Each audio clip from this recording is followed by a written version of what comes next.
Hello and welcome to episode 59 of Let's Talk Tactics. I'm your host, Zach Burrell. Hey, I'm Daniel Boone. And this week we are joined by Zhalk. How are you doing, sir? I'm doing very fine, thank you. So, Zhalk is a member of my guild now and also a live PvP player. It's been awesome to have you in the guild. He's definitely brought a lot of discussion, which has been very welcomed. Very, very much appreciative of that. We kind of have like periods of like ups and downs where like a lot of people are really excited about a lot of stuff and then it kind of goes down for a little while. And then usually it happens if we get a new member or like something crazy happens. But a lot of times we get a new member, it'll just go way up. And I think Zhalk has kind of spearheaded that for us. So Nice. appreciate that. I'm glad not only to be able to bring some discussion, but I've been receiving a lot of feedback, and I think everyone wins with that. Absolutely. Collaboration. But yeah, to get started, we will kind of get into. Actually, I'll do the announcement first, and then we'll talk about Zalk and continue with the podcast. But real quick, Locke will no longer be a member of the podcast. I'm just gonna rip that band-aid off now. He is gonna be taking a break for a little while from. I don't know if it's content in general, but at least the podcast and that responsibility week to week. Just kind of multitude of reasons. I mean, it's not really doesn't matter. Just all you have to know is that nothing wrong with our relationship or anything. So don't let's not get our tinfoil hats on here. But he may return around the second anniversary mark, but he's just kind of not feeling it right now, which is fine. So definitely appreciated him kind of discussing that with us and letting us know instead of kind of dragging himself on here and then like making himself feel worse about it. Then I would have felt horrible. So Right. yeah, wish him the best with whatever he decides to do with his hobby time now. Yeah. I don't know if he's like I think he's still doing like dailies and playing and stuff, but yeah. Anyway, definitely will be missed, and whether or not we get another co-host or anything, I don't know. So if you guys have questions about that, I won't be able to answer it for a while. But I guess just kind of a last thing about that too. It's extra sad because like I feel like Daniel, you and I are like so similar in a lot of ways, and like we tend to agree on a lot of stuff, except for maybe like some things. But most of the time we agree. But like Locke was always kind of the one who's just like, "You're being a dumbass. Like, what are you talking about?" Like, you kind of keep me in place. I feel like so missing that perspective is gonna suck, but always appreciate it. Anyway, Uh, oh sorry.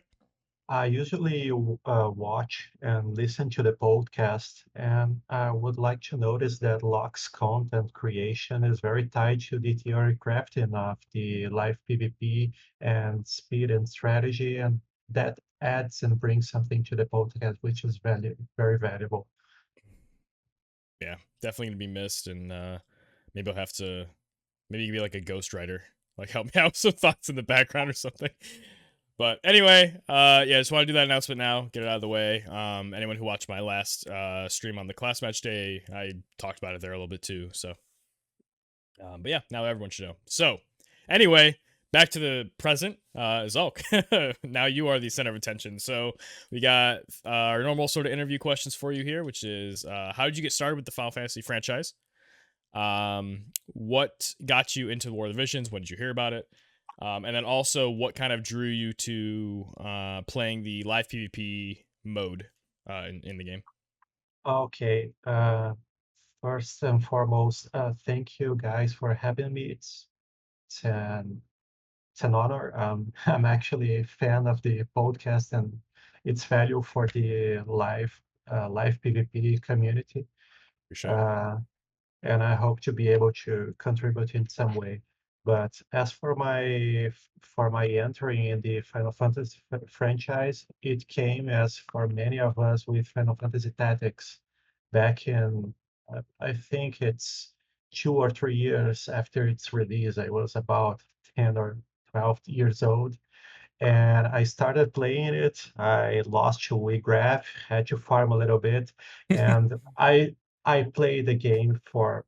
I still play Final Fantasy Tactics, the War of the Lions on Android, so the game is still very present to me, and that actually is what drew me towards War of the Visions, because when COVID-19 struck, we were home. I had a lot of time. Work was stagnated, and I saw the announcement of a collaboration between Final Fantasy Tactics and War of the Visions, and I started playing and never stopped. Wait, so you started Uh, with the tactics collaboration with like the yeah, Ramses Sid in the beginning?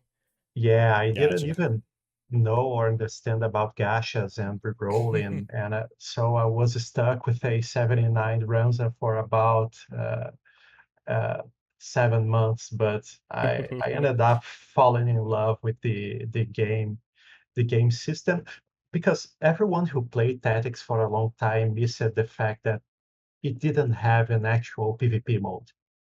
So coming toward the visions and being able to put the strategy, the chess, and the table part of the PvP to work is it's very fulfilling. It's been a blast. And when I came to War of Divisions, I was quite lucky to find a nice guild, which are the Old Guards. And I started talking to people like I'm doing now with Hokuten, also an homage to Final Fantasy Tactics, it seems. And on Eric talked me into trying it, and I I couldn't stop ever since. Nice. Sweet. So, sort of, I guess an additional question I'll add on. Would you say any units or strategies in general are kind of like your signature thing that you would consider yourself like it's your more preferred method of playing, or do you just kind of do whatever is the most effective for a given rule set?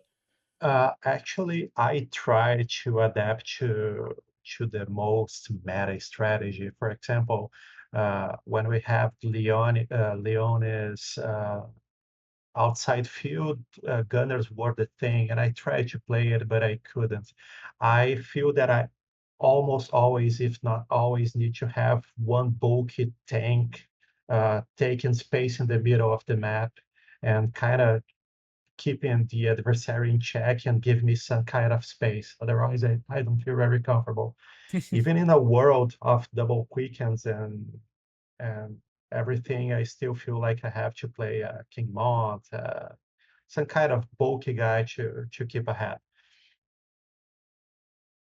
Fair.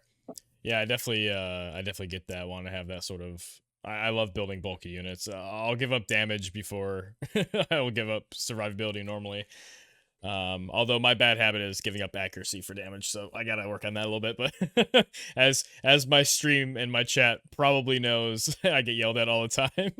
I think Zhalk, you're actually the one who's like, "Huh? Maybe you should add Odin. Maybe you should add Odin. Maybe you should add Odin." Like, all right, fine, I'll add Odin to the team. And then things got a little better. I started hitting like 83%, so it was better. But speaking of that, let's get actually into the sort of meat and potatoes of the podcast this week, which is talking about the most recent class match that just wrapped up on Wednesday. It's Saturday now that we're recording. Stuff came up, we had to record later. But yeah, let's start with Danny Boone. Take us through your class match. Okay. I had a pretty positive experience this time around, this month. I started in like Plat 2 and I ended up just shy of Diamond 1. Um, and I think the biggest streak I had was like 16 wins in a row. But I ended up 34 and 6 with the same team.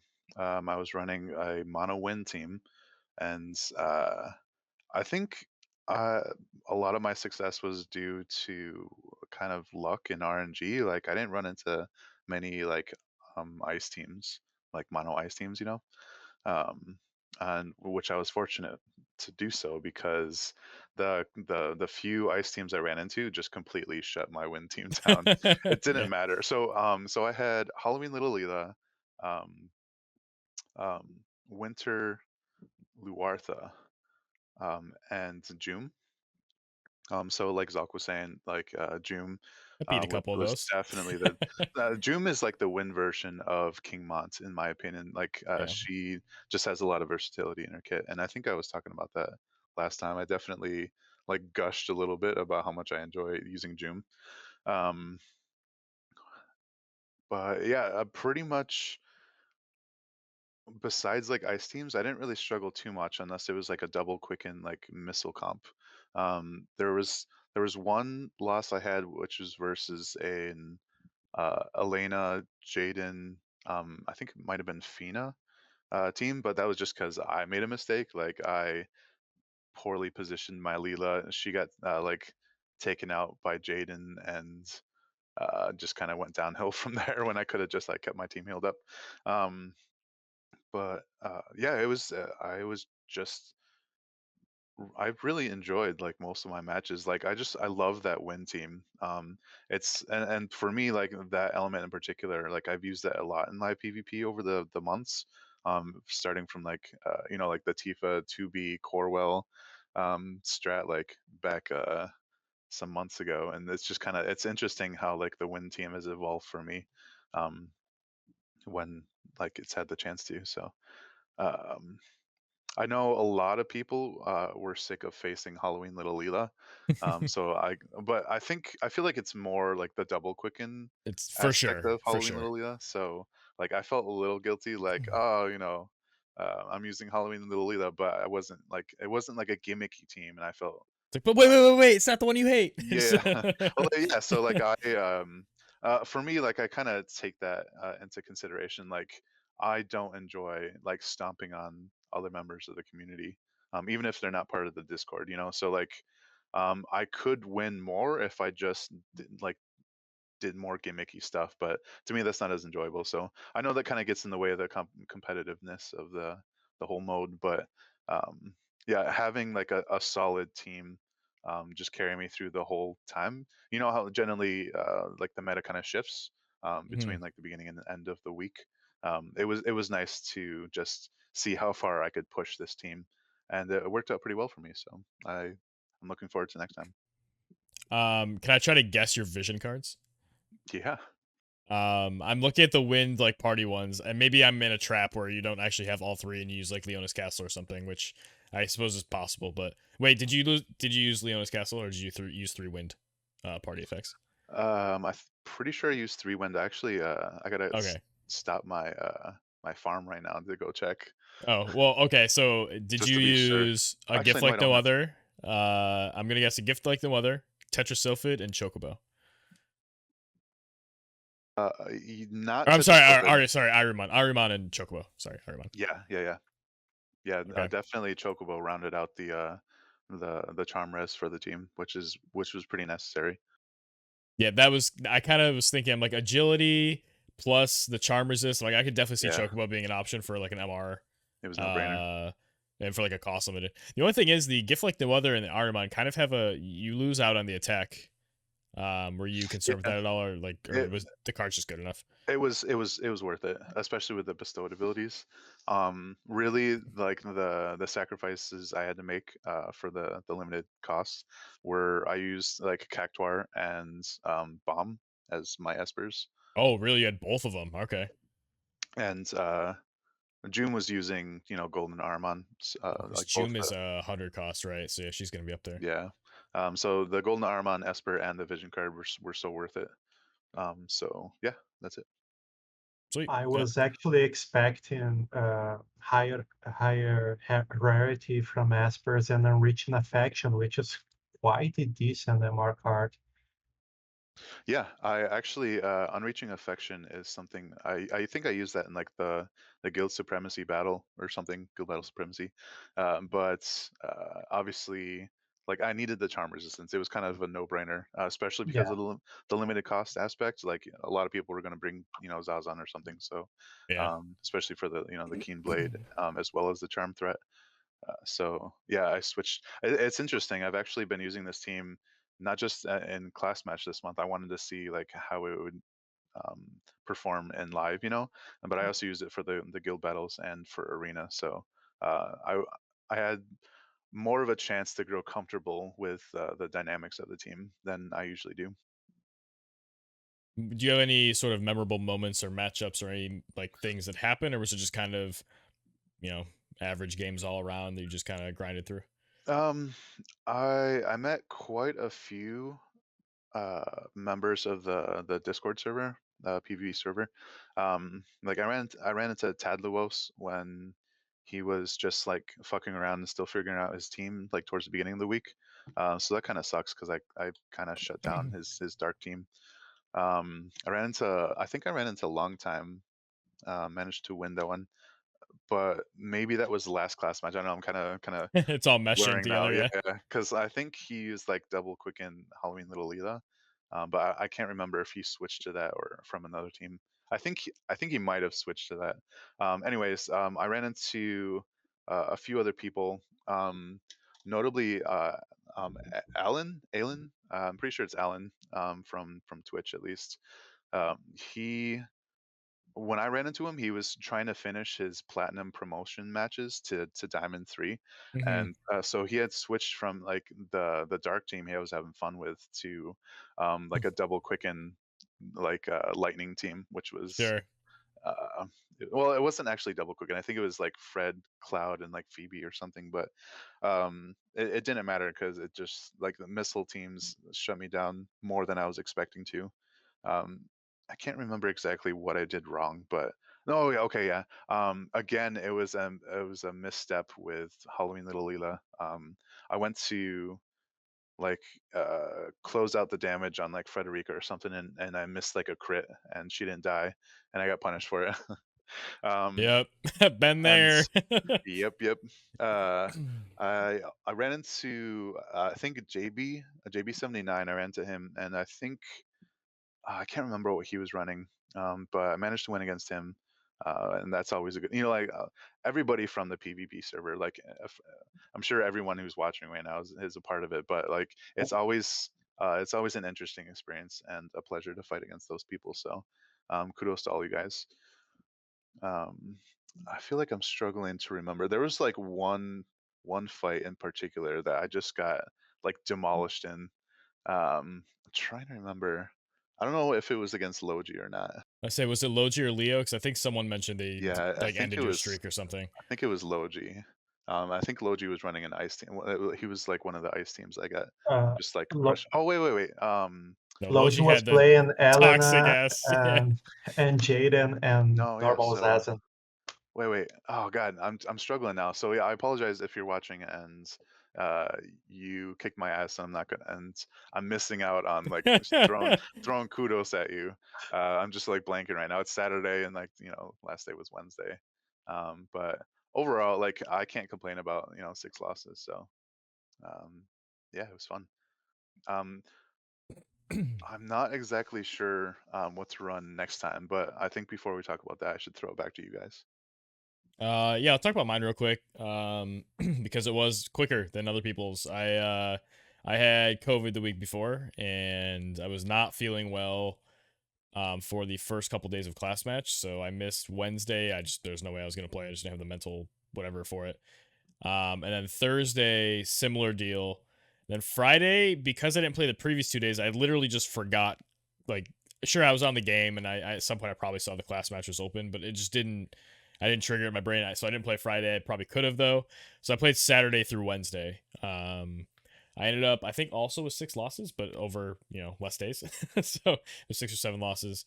I went with double quick and ice teams, so it was Shell, Gilgamesh, and X, and then X had 3 different values day one, and then I decided on the last one for the rest of the It was class Orin. matches. But Orin, right?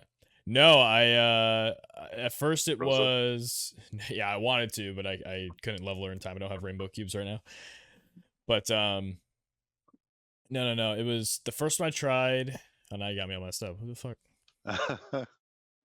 Because RNA was my first one I wanted to use, because she kind of like, I like using the more recent like ice carries, like to try to really flex them and see what they can do. Stand the curve. Did not go very well though. Then I tried Valentine's Salir, and I knew that was probably, if I wanted to have like the most competitive setup, she was probably the correct option, because having a unit that doesn't have to use bells on turn one really increases your like what opportunities you have on the map. Because with her, she has pulse, so if you have a quick enough double quicken comp, you can just move up, pulse, and then the quickens, you're in range to hit whatever you want to hit, wherever you want to hit them. But other units without those, without the ability to not use bells, or who don't have a teleport, you just don't have the same options. But what you can do instead is use a unit like a missile user in order to make up the range rather than having to get closer. It wasn't Rosa, and it wasn't Curry, and it wasn't Barrett, What? but it was Rafal on Sub Sniper. Oh, no shit. And wait, did you not watch any of the streams? I didn't have the chance to, like, whenever you switched to Rafal. Yeah, so Rafal I switched to, I think it was game 3 of day 1, and then that was my team for the rest of the class match. What? She has some interesting synergies with herself and with the team. She was super fast. That's awesome. She had 125 agility. It was great on turn 1. So I would often bell, stand still, Mashu TMR, and then just the next turn cycles I could do. I had Keenblade on Gilgamesh because I'm a dirty Keenblade player, but I didn't use it for obviously the Cheeseblade type stuff. It was just kind of in the middle. If I could skip someone's turn with it and do some things, it was cool.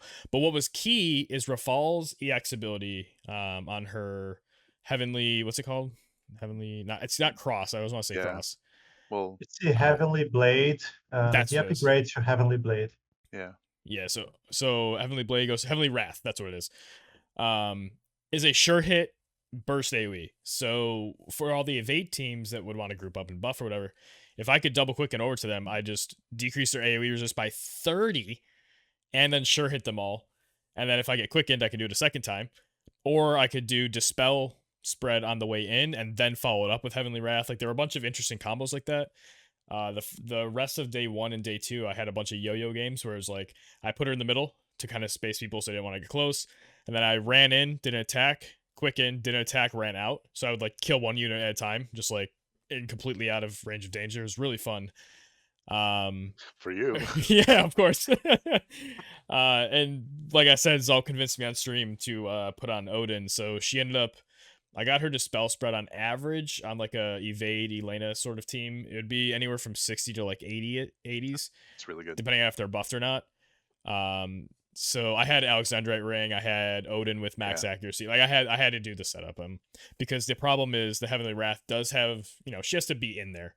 So often I wouldn't be able to do it with a quicken on the back end to then run back out. So if I wanted to double Heavenly Wrath, yeah, I'd usually kill people. But if I didn't, or they had a Immortal Spirit, or something else went wrong, I'm not getting back out, and then I have to win with Shell and Gilgamesh. So, Not an easy which task. it was not always a Pretty. problem. Sometimes I did, but yeah, definitely some of the matches I lost were ones where I got greedy with Rafal, and I just kind of, threw caution to the wind and gambled on some things. It was like, well, I hope with the chain that the damage would be high enough. Like I knew it was risky, but like an arrow into a Heavenly Wrath, I was like, it'll get there, and it would leave them with like 400 health or something, and I'd end up losing.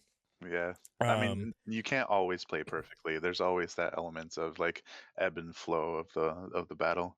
And there were, sorry. I was gonna say there were definitely times I did the thing where I'm like, if I crit, we're good. Yeah. And I don't think I got punished on any of them. I think I crit every time. Oh man, that's lucky. But every time is like 5 times. Prodijee, would you say that part of Rafal's value as a unit is being ice versus the so common Halloween Little Leela this last class match? So actually, I think 2 of my losses were to Double Quick and Halloween Leela.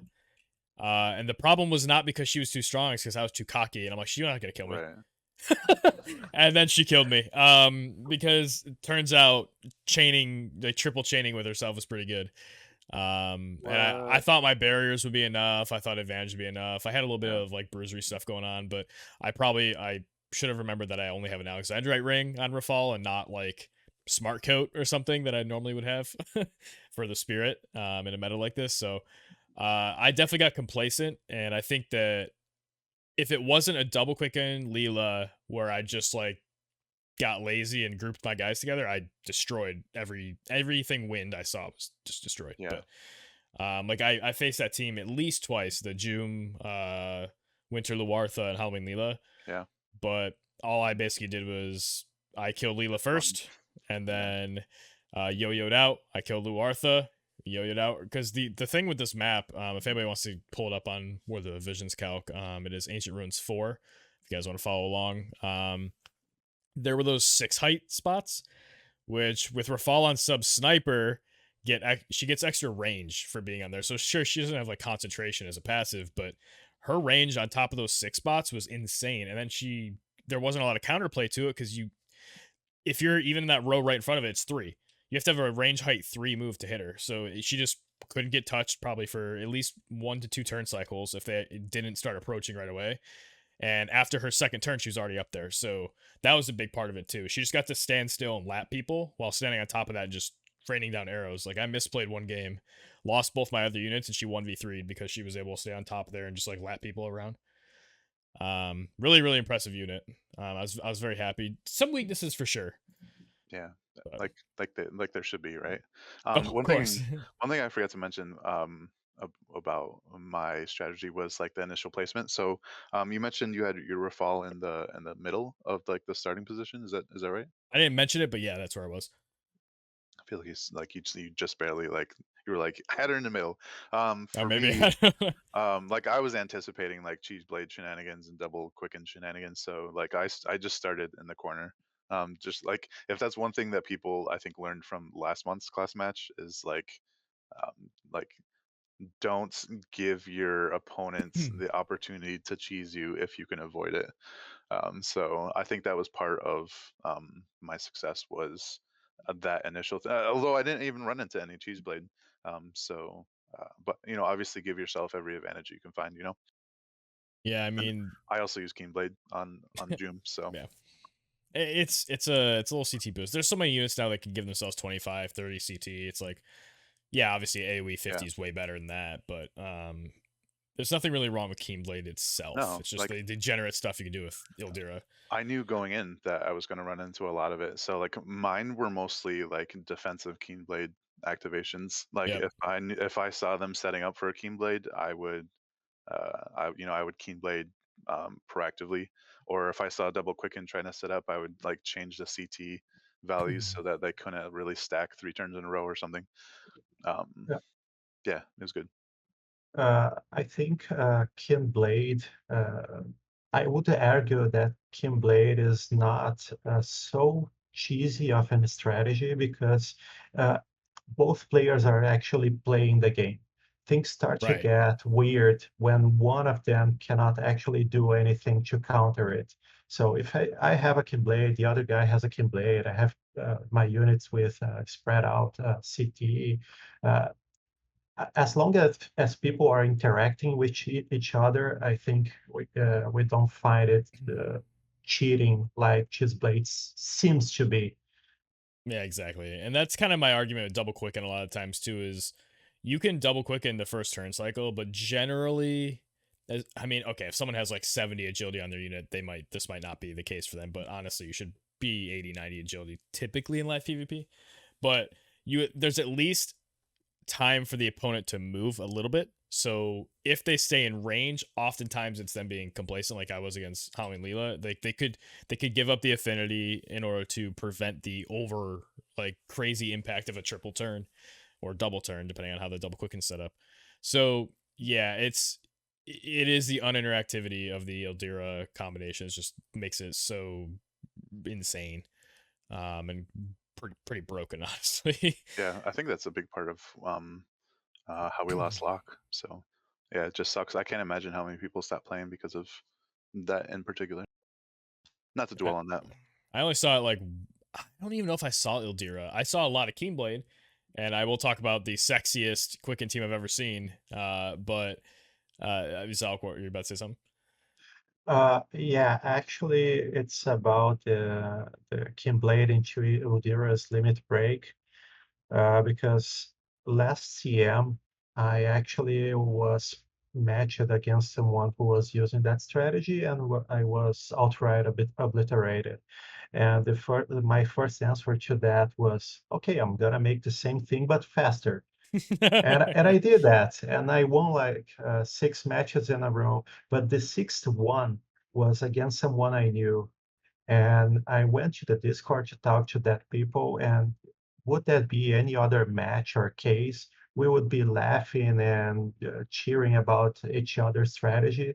But that in that specific situation, it felt both cheap, and we didn't have anything good to talk about it. That's when I realized that I didn't want to do that anymore. And that's kind of the problem with the accumulating to Udira's limit break. It's antisocial. It, it operates against the community as a whole. Yeah, yeah, definitely. It's one of those like you don't want to admit you were doing it because you know it's kind of dirty. But like if someone asks you, "Oh, what was your team?" Title Dira owner. It's like, Ooh, yeah, uh, Yeah, man, I'm trying something new with regular Stern. yeah, right. right. Yeah, that's like I just want to mention like that's literally something that I anticipated like way in advance, like when we were starting the Discord server, was like exactly that scenario where like when you have a faceless opponent, it's easy to shit on them without any consequences or um any like I don't know, I don't want to say guilt, but just I'm missing the word I want to use, Remorse? but maybe remorse, but that's kind of similar to guilt.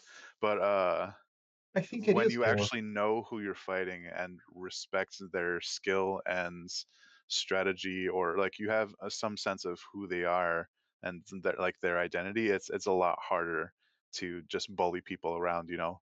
And I think that that mutual sportsmanship is really like integral to like a thriving live PvP community. So that's literally like the start of the Discord servers because of stuff like that. So I have a lot of respect for you bringing that up, Zalk, and the fact that you feel that way. It's really encouraging.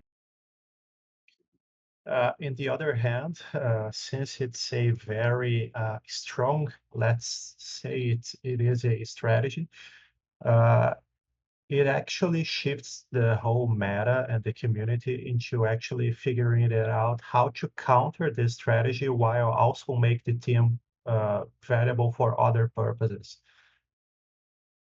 Yeah. So it's some kind of you either play the Kimblade Odira or you play the double quicken or you actually expect that and prepare to fight it.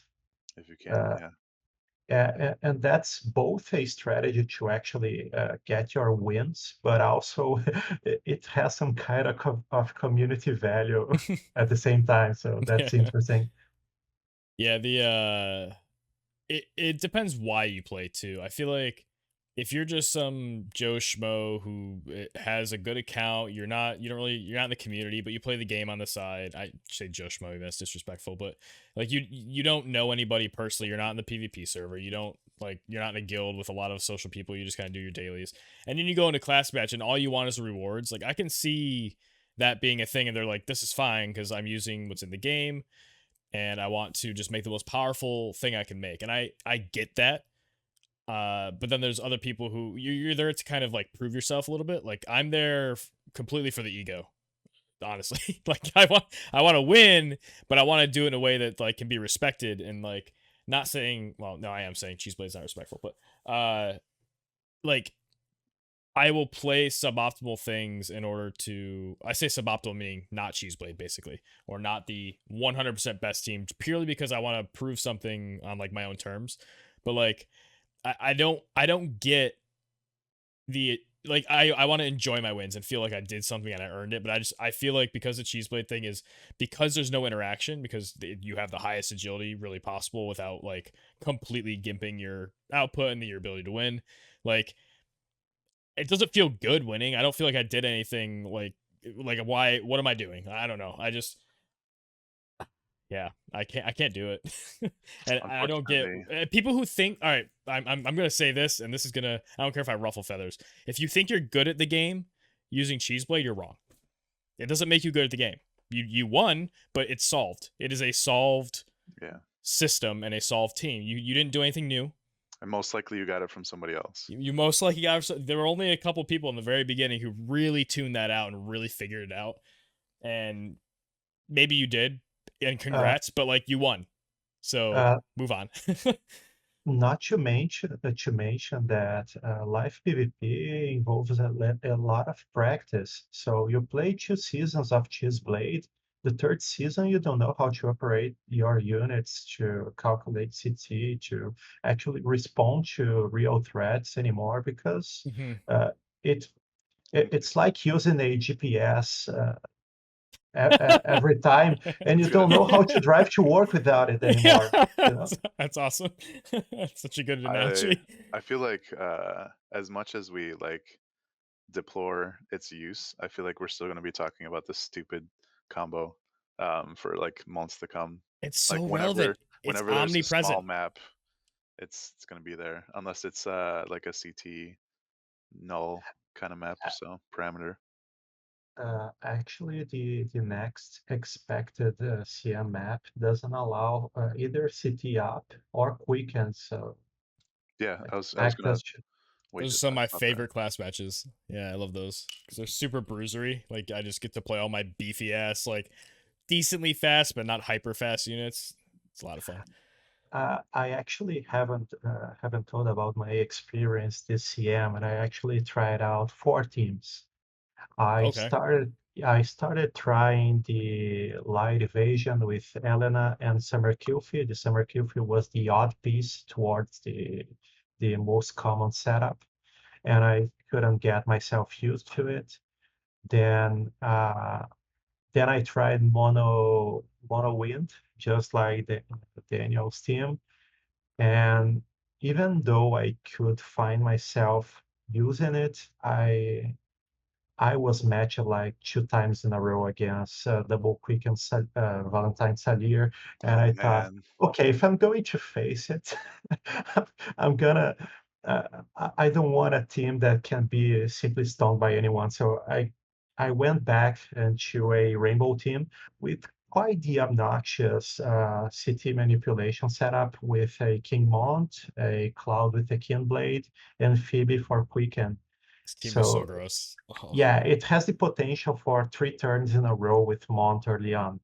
So that's some very hard to defend against win condition.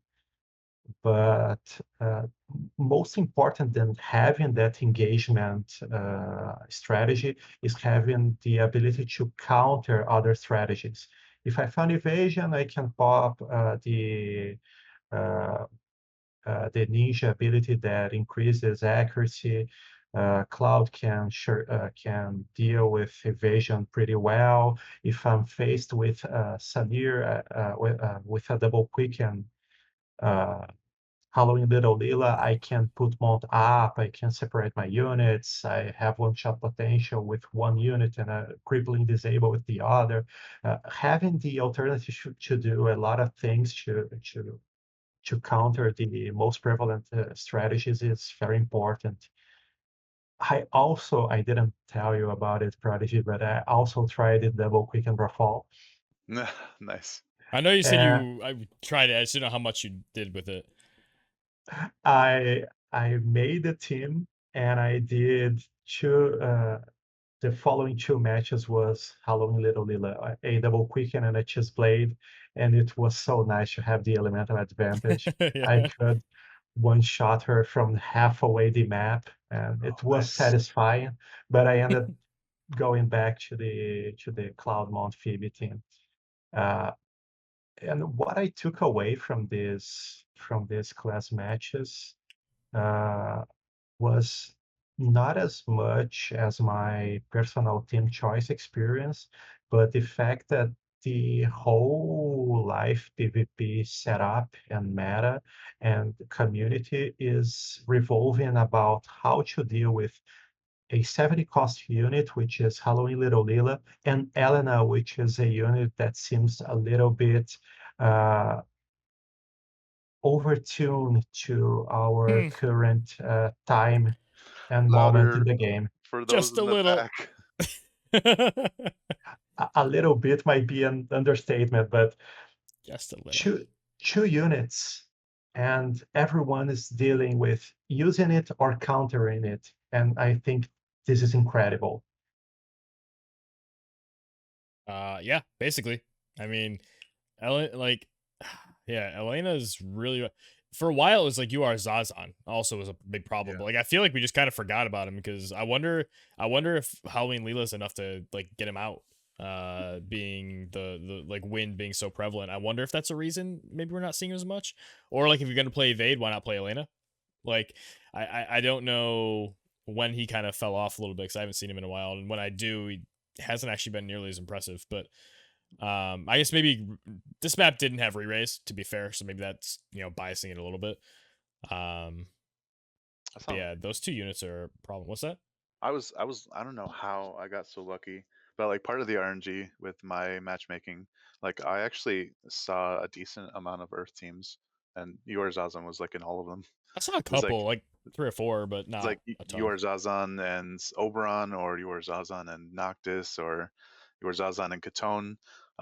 So like obviously my 3 picks for TMR were um, Glinting Armor, obviously for Keen Blade, Catone's not Catone's Luel's TMR to counter stop, and obviously Mashri TMR for the barrier. So yeah, it's really like, even I was going to say this before. It's really showing how impactful the lack of AP crystals is, or at least our reliance on them on the map.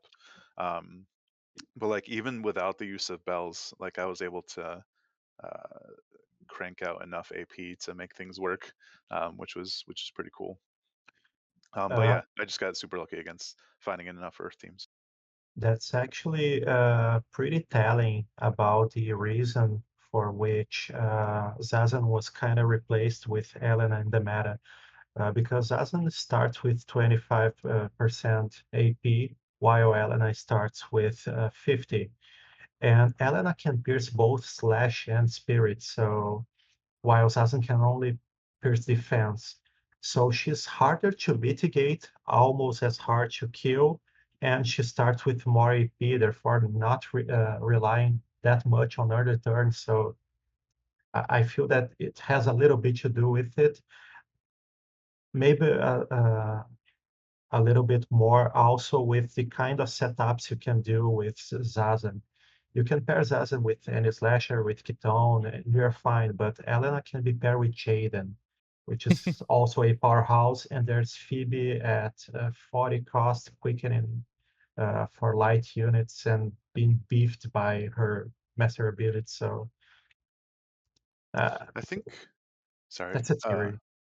I think before this recent like slew of wind units, I think it was relatively even between Elena and Yorzazan. Like the matchups, like they were able to kind of hold their own against each other depending on the dynamic of the match. But once we had like Halloween Little Leela X and Winter Luartha and Joom, those 3 wind units like back to back almost, was really like kind of a sort of a nail in the coffin of like Earth teams like in the spotlight, kind of like their moment in the sun kind of thing.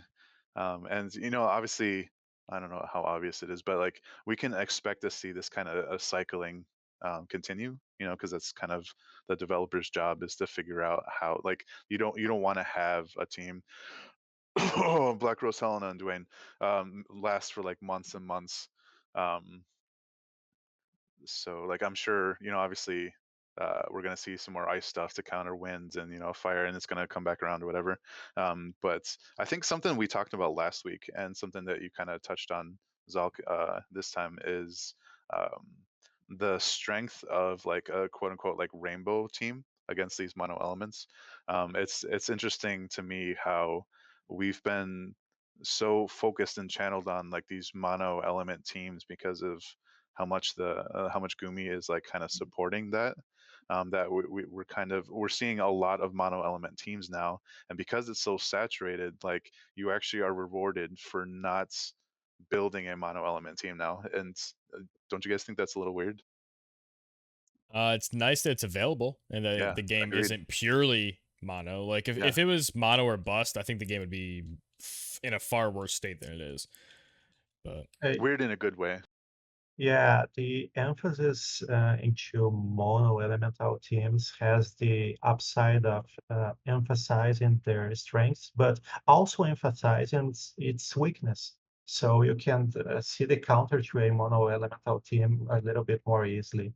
And I think that's good for balance, but it's a little trickier to balance things between light and dark because they are the counter to each other. Yeah, and there's more units available of them too, so they have a lot more variety. They kind of have, I'm not gonna say always higher stats, but they seem more pushed and maybe more overloaded a lot of the times. Then again, we're also getting these like crazy like Joom crystal units that are amazing, but no, I actually real quick, I think that the real reason Earth teams are going away is because they heard that my shell double killed 2 units with Imperil this class match. That's it. There we go. That's what we were waiting and for. it was a mono Earth team, and yeah, she killed Noctis and either Zazan or Mont. I forget who it was, but yeah, she. Dude, Shell got so many kills this class match. It's insane. Like, I kill at least 6 people, but it might have been like 7 or 8 across, and that was only across 5 days. So that's not just units, but the actual players behind the team. Yes, yeah, no, I completely froze them off the map, and they couldn't play their class matches anymore. No, yeah, no, fucking units. Yes. Her new skill, her job 25 skill is incredible. Like a unit, I have a unit with Kotetsu, so they had the slash down. And then they took a turn. They weren't like close to dead because Gilgamesh wasn't like super kitted out for damage, but her no chain, her eroding ice did over 5,000 damage. Oh my god. To a unit just because they had Kotetsu on. Obviously, Kotetsu doesn't help the skill, but it gets the multiplier for having a debuff. And yeah, she hit somebody for like, it was like 5,072 or something on like a kill fey or something. It was, yeah, it was, it was nice. she nice. hit very nice. Yeah, she hit so many people really hard, and yeah, the double kill was like the highlight. Back in the day, Shell was just a quick and bot, and now she's dealing actual real damage. That's incredible. I also forgot that her Dispel has CT down.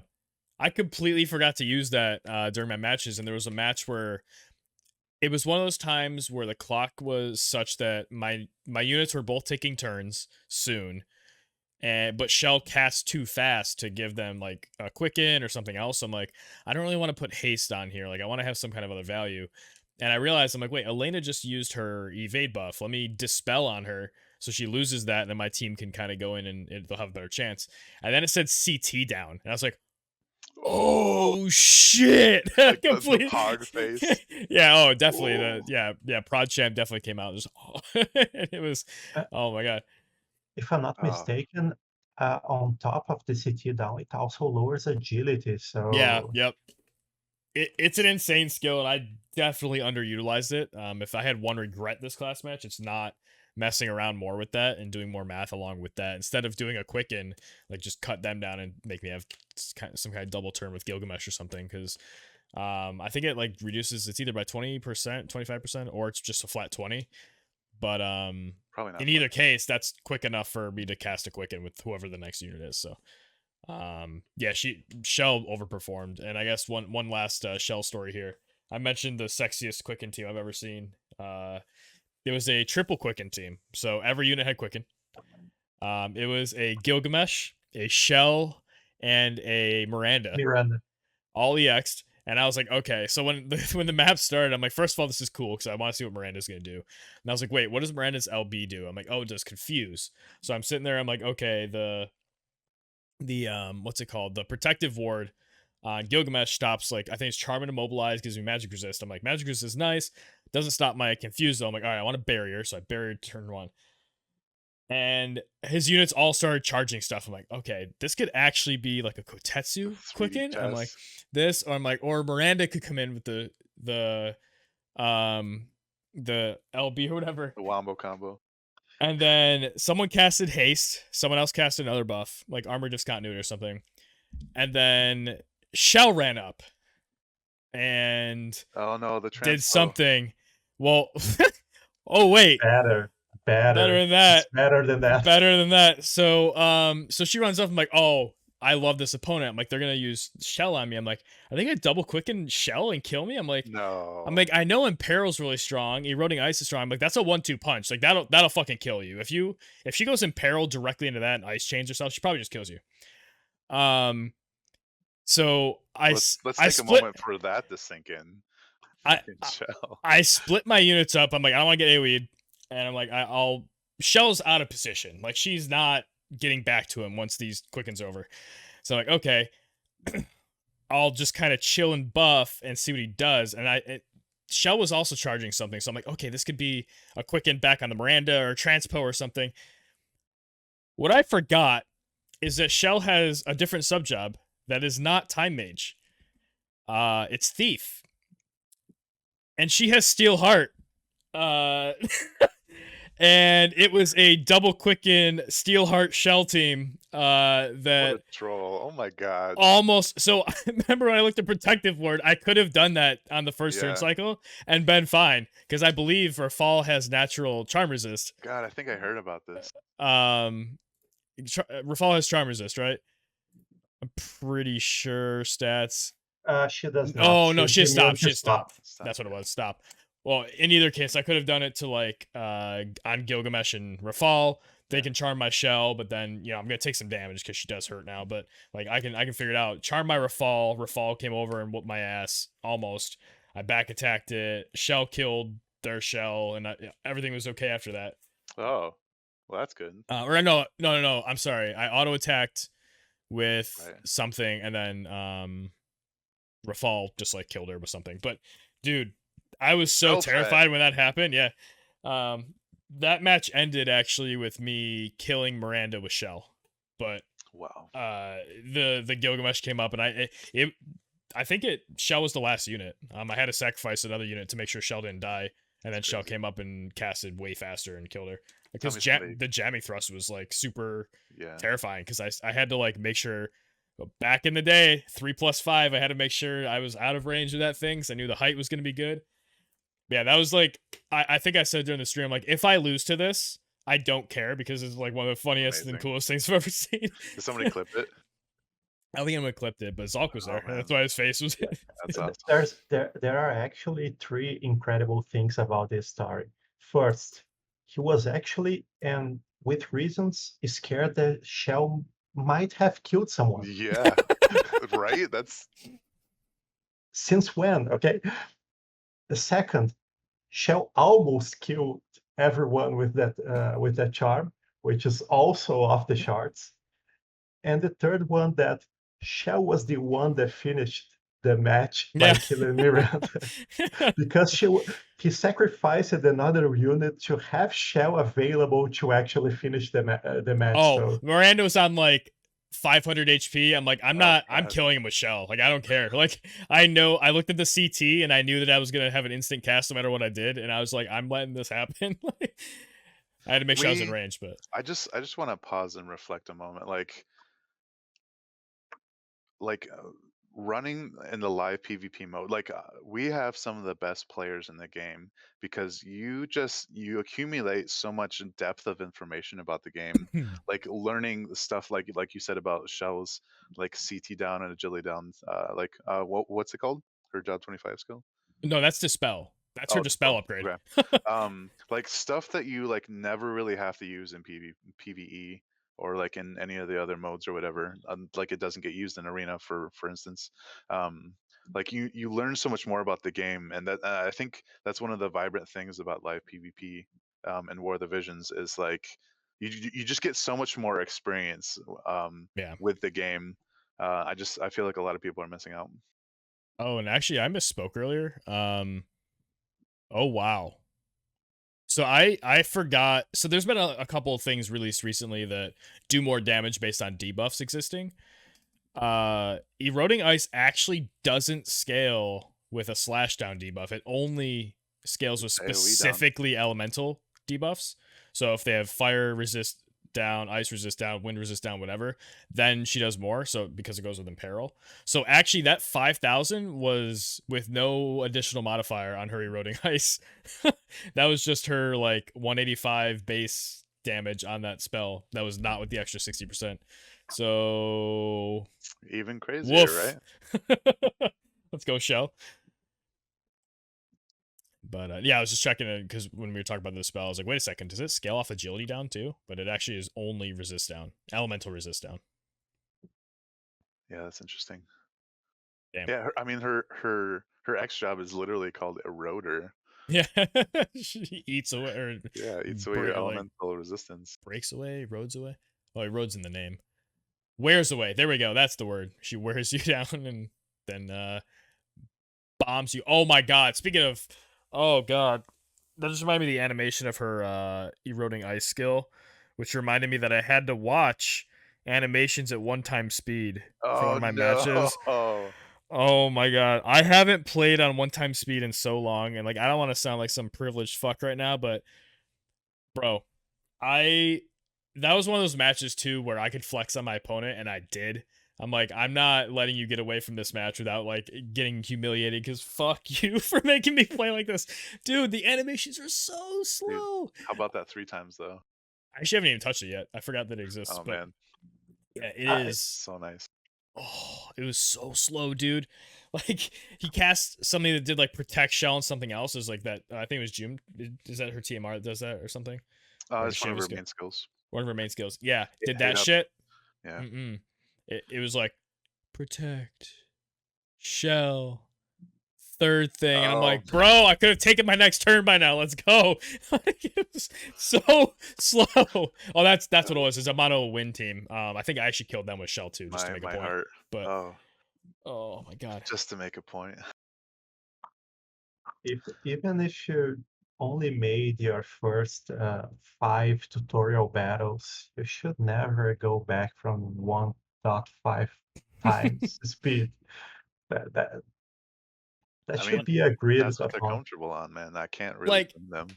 it was I did say, and I said this on stream too, or the like one good part is I'm like, all right, I'll get to see some of my animations of these EX units I haven't seen before in like normal speed. I'll get to appreciate the shell eroding ice. I'll appreciate the Rafal spin, Rafal's other abilities. I haven't played assassins much, so that was like the silver lining. But nah, man, that was rough. That was so I feel slow. like honestly, on the flip side, like for any of us that struggle with the turn count and the timer for each turn, like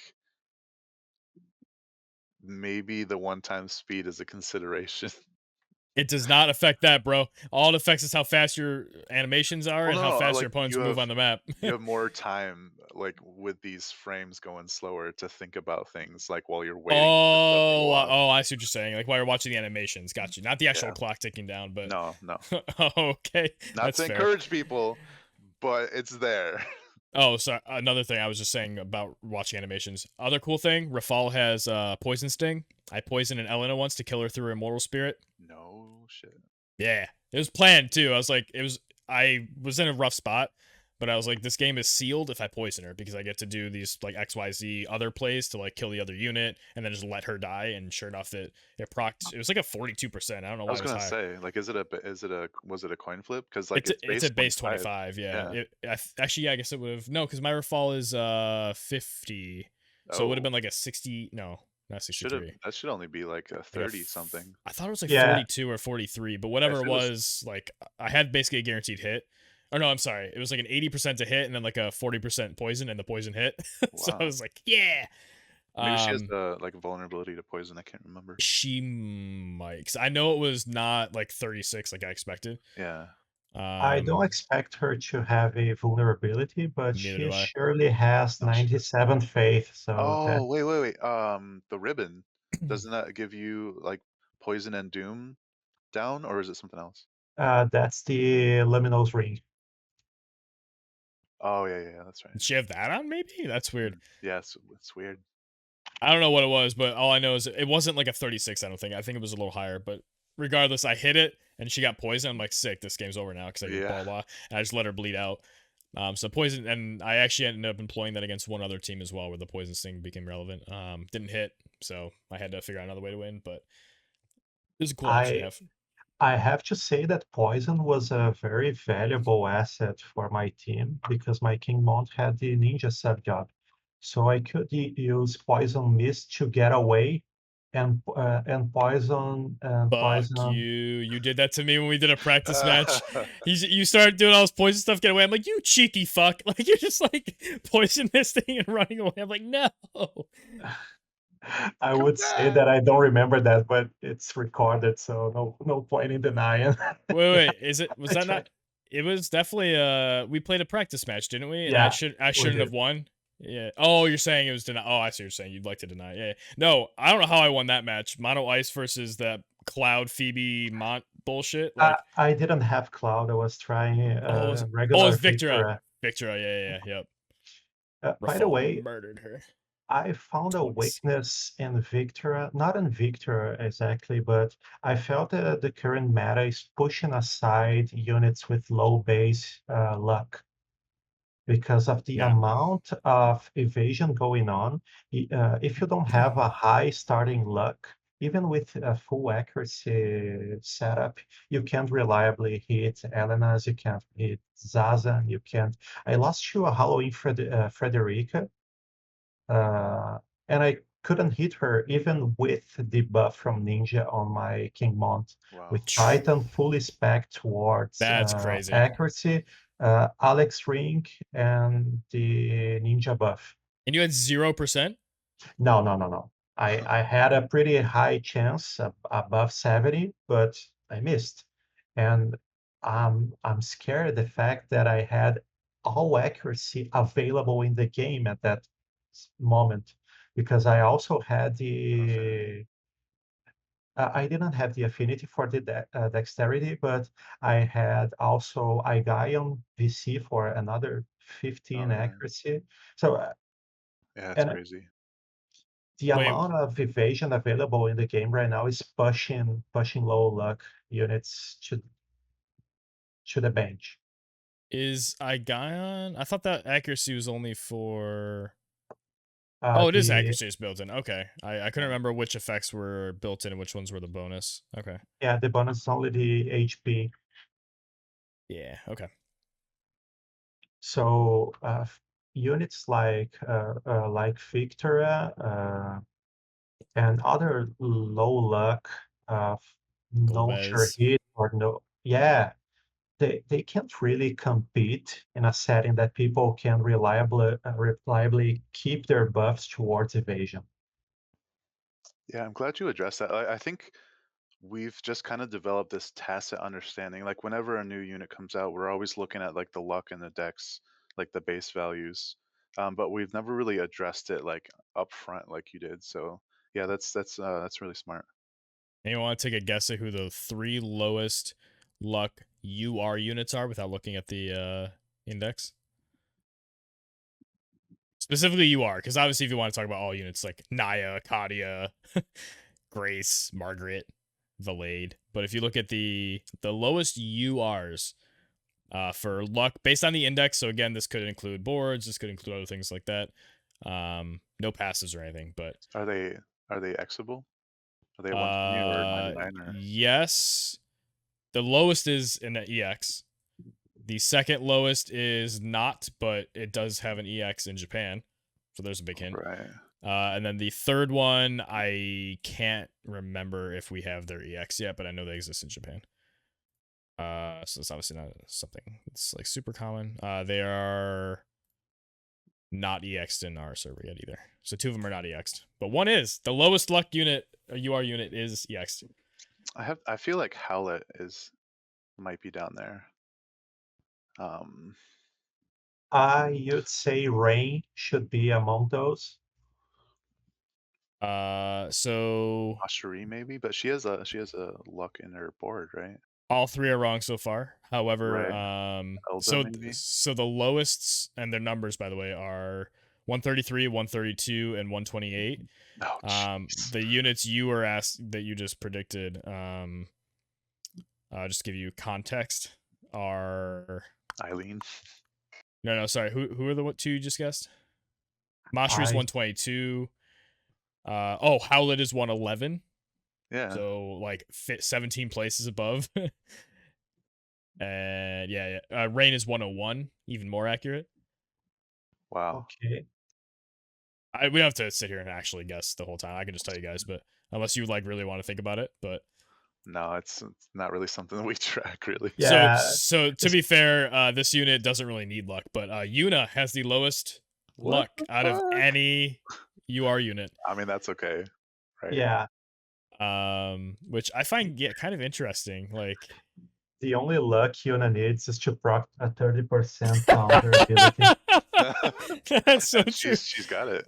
At 132 is Garval, I was thinking Okay. about him. who also actually has a sure hit, so whatever. Yeah. But then Luartha is the third lowest Wow. luck you are. And then like Ayaka and Ramza, Mashiri, Wow. Orlandu. I was And then thinking about continues the from there. tactics unit. And that's very, very sad for Luartha because her EX is out and she's off the meta because she doesn't have a sure hit nor the luck. How can you reliably put her in a world with Elena, you are Zazen, and with the amount of light evade on the horizon for the next month? And ranged water teams. Yeah, also. Yeah. Unfortunate for sure. I mean, also, I didn't realize there's like 149 units. That's so many. Yeah. Oof. I was just Ooh, talking to my baby. guild, like they were talking about like collecting this unit and that unit, and I was like, yeah, I think the only ones I'm still missing are Ramza and Mustadio. Like I picked up Rosa, I barely picked up Barrett like at the last minute. Wasn't But Mustadio free? no, Oh, we did have to pull Mustadio. yeah, Holy shit, I remember? forgot that. Yeah, Oh, that was horrible. yep. Oh my god, pulling for MRs is the I worst. I've done it 3 times and I I hated it every time. refused, and then I didn't Uh, get lucky and pull him on another banner or something. So yeah, uh, who knows? a, a quick disclaimer about Mustario. He was the unit that carried me in my first CM season. Nice. Did you petrify people? I did Oh, they were petrify scared. people. They were so I did, scared.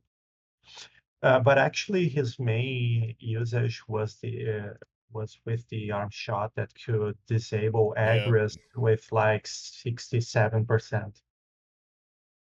Was your name always Zhalk in the game? Yeah, it was always Zhalk. Okay. I was making sure that we weren't like talking Yeah. to Duma like by accident or something here, No. and I invited that dirty fuck on the podcast. No, I was kidding. No, No. Duma was kind of like my like nemesis for a while in class match. Ever since that motherfucker petrified me with Mustadio, and I lost a match because of it. It was so irritating. I was like like, I wow. never lived that shit down, dude. It was on No. the second class match, and oh Duma was one of my first guests on my YouTube like commentary videos. yeah. And like the like long times like tournament circuit. hmm Yeah, that was actually really cool of him. So yeah, Nah, I'll always Duma's remember him. fine. I Yeah, just no, hate like being and I petrified haven't me. really seen him around. I don't know how he's doing, but yeah, I'll always remember that. That was really cool. Uh, You I, guys, sorry. I would like to make a quick follow-up to something that Daniel said a couple of minutes ago about how we gather and develop a lot of knowledge by playing manual PvP. Uh, and that has an important link with the fact that we have almost 150 units, almost like Pokemon, that we only see We get like Mewtwo next. Oh man. we only see like all this variety of units used in manual play, whereas the auto PvP like always encapsulates like the latest 20, 30 units and rarely anything else. And that's also an important source of knowledge and actually making use of the game that's given for us. For sure. I actually just checked to Rachis, whoever the water unit just came out. Rachis, I I don't think know. it's like Rachel, but Rach's. I don't know. I don't either. Rachis. From France, What's that? Rachel from France, Oh, from new France. Yeah. units. Yeah. We'll call her Rachel. So, sometimes the newest units are not on the index. So I was like, wait a second, is she gonna be the 150th? But no, she's not. So whoever comes out next gets to be the Mewtwo of the game at 150 Ra- to complete our Pokédex. I always think of Rachel as like the nemesis of Salir. Like they like hate each other or something. Yeah. No, I think Salir wins that fight on either form. Either you got that lightning advantage and you're gonna get nuked, or you're just gonna lose to the Valentine Salir because she's a badass unit. She's quite bulky against magic damage, though. Rachis? Oh yeah, no, she's a mage tank through and through. I think, right? Is that main Are gen? we getting But into her? So did you guys have anything else class match related to touch on in terms of things you're looking Yeah, I guess if we want to address, how do we still feel about the crystal removal, by the way? I still hate it, but are we, it's I guess, manageable. Zalk, would you like to weigh in on that? Yeah, I actually think that this is a depth layer that was removed from the game mode, because at first you had some strategic value of controlling some points in the map, and now that is removed, and also you tie some units with the necessity of using bells, like for example Rafal. You can actually use her competitively without bells, and uh, it actually instead of they leaning into using some specific points in the map for strategic value and using that depth of the manual play, they actually removed it, and I think that's an unfortunate tendency they're following. Yep, basically how I feel about it. Daniel, I know you're saying it's manageable, but It's manageable, um, but it sucks. Like it definitely, like Zalk is entirely correct. Like it removes um some depth to the mode that I think we were really starting to become accustomed to and appreciate. Like I think you were saying like before we started recording, like it's so much more interesting like when you're PvPing against live players to have like different win conditions or like different objectives like on whatever map you're on or whatever battle it is. And it's like there's so many other games where like these concepts have developed, like I don't know, King of the Hill or protecting like or capture the flag, or like it, domination. yeah, Yeah. yeah, I mean like or even just like I mean I guess circling back to King of the Hill, but it seems like it wouldn't take that much effort to have something like that in this game. But I'm not a developer, so I don't know. But the crystals kind of provide that like artificially because of how like valuable they are in terms of having to manage your resources and stuff like that. So yeah, hopefully, I guess we can just hope like one day that they'll reconsider. Um, We could uh, we could even have different crystals. For example, a remove all the buffs crystal, a buff some stats, give some CT, agility. Uh, I don't know. There could be instead of they making the map buffs or debuffs a passive thing that you know before you enter the match, you could have that tied to the crystals and should actually play in the game. So God, just imagine crystals that don't give you AP but like heal you and provide CT up. Oh, that might be a problem, but yeah, That that'd be might be interesting. a problem. Even if it's just like 20, like you or you get rewarded for like moving to it or something. or like while Zalk was talking, you said something about like crystal that removes CT, or sorry, removes buffs. It's like I was thinking, I'm like, well, who would step on it? Two things. Transpo. One, well, yeah, transpo or something. Well, you have to end your Unlikely to turn step on it on though, it. and then Yeah. yeah, it'll yeah. So anyway, that'd be interesting for things like the Helena VC. You pull somebody into it, or you use like burst slash from a lancer to knock somebody back a space. That'd be fun. That's a 200 IQ play right there. I've done. Even just Hey, getting them I into actually, range. Hey, you remember uh, that? You remember back then though? We would Yeah, yeah, burst slash people into mana yeah. strike range, and we'd mana strike both of them instead of just one. Yeah, it was How could I sexy. i- forget? imagine the following scenario.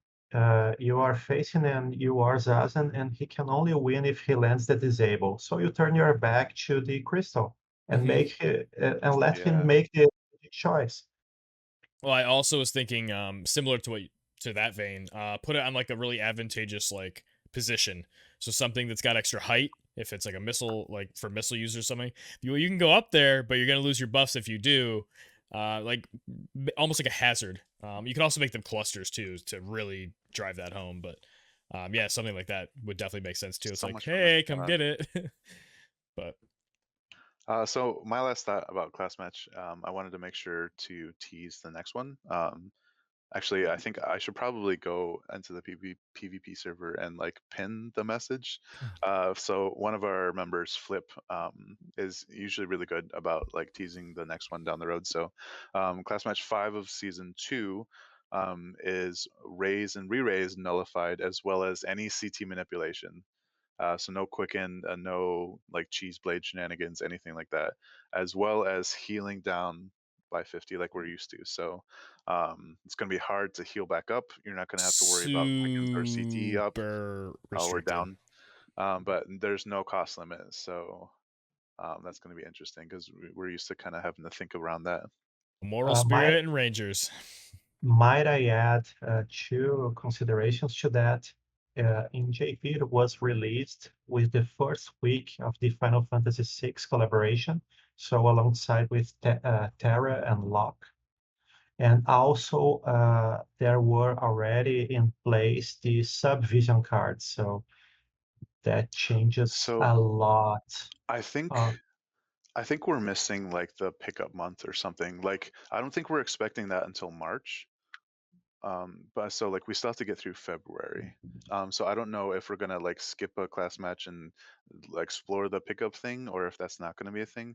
But I think we're staggered 1 month behind them in terms of like those banners.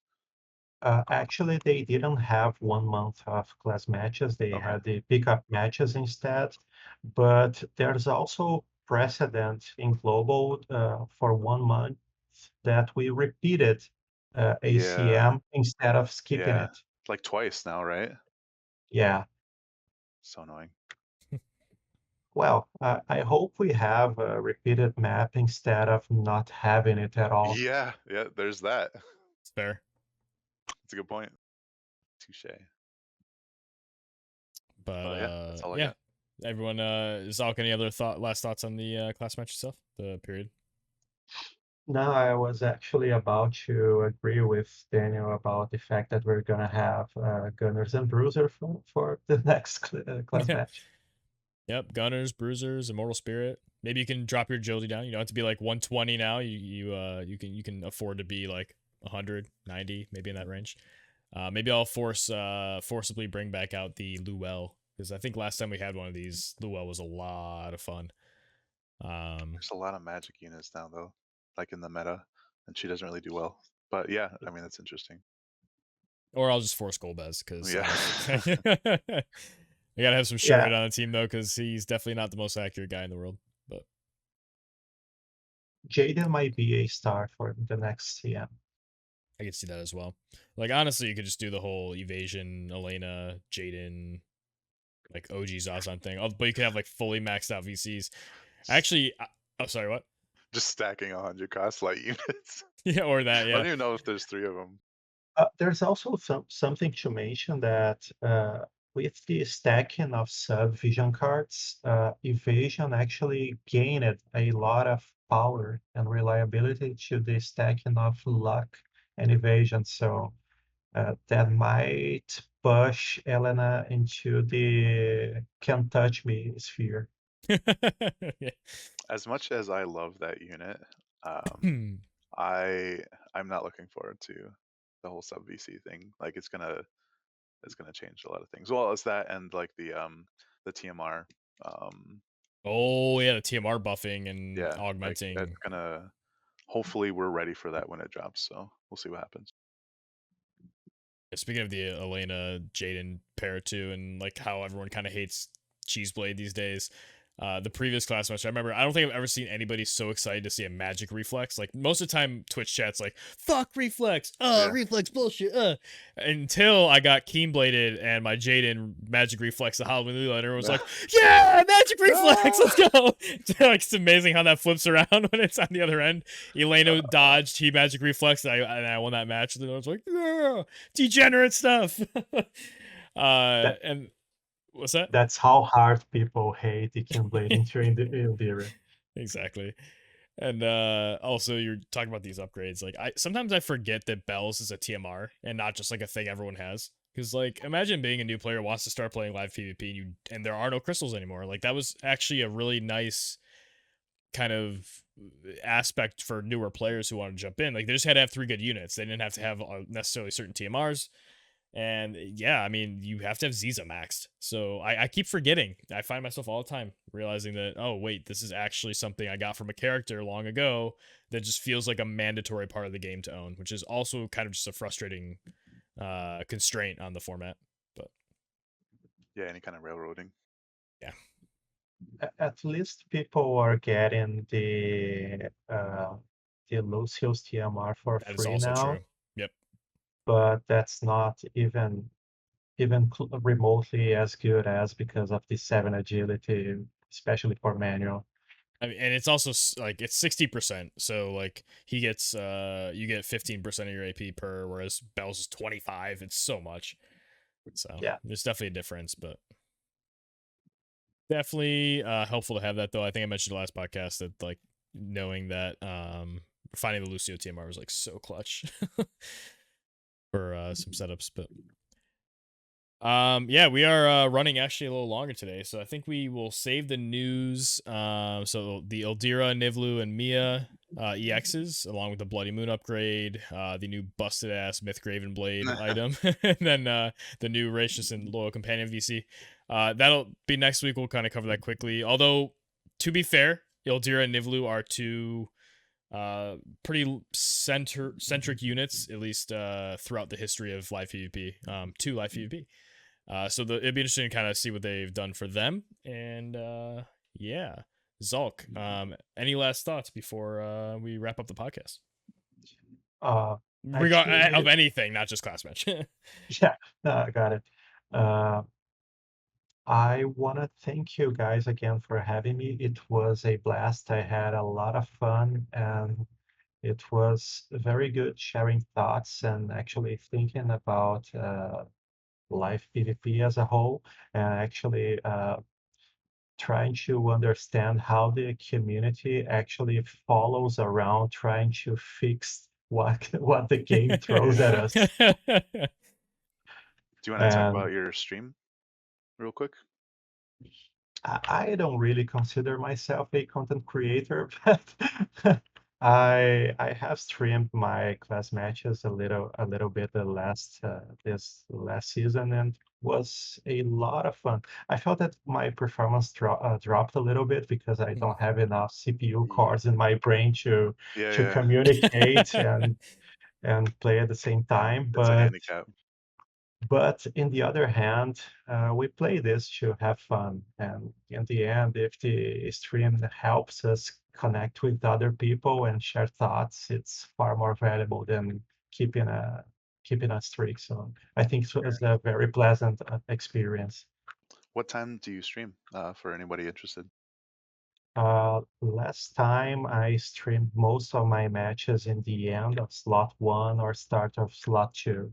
Gotcha. But I can't really Rely on. rely on it.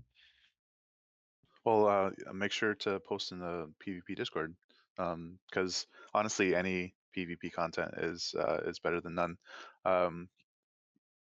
Like you said, you said something earlier about like any of this is better than none of it, right? I can't think of what you said, but I'll have to watch it back Having again. a repeated map for CM is Yeah, better that's what it than was. skipping it. Yeah. So So yeah, hopefully I can catch one of your streams. I hope too. It would be an honor to have you guys. awesome. Daniel, any unrelated to class match last thoughts? Nope. All right, cool. Zhalk, it was excellent having you. Thank you for joining us. Hell yeah. Thank I you. have been Zach Burrell. I've been Daniel Boone. And we'll see you next time.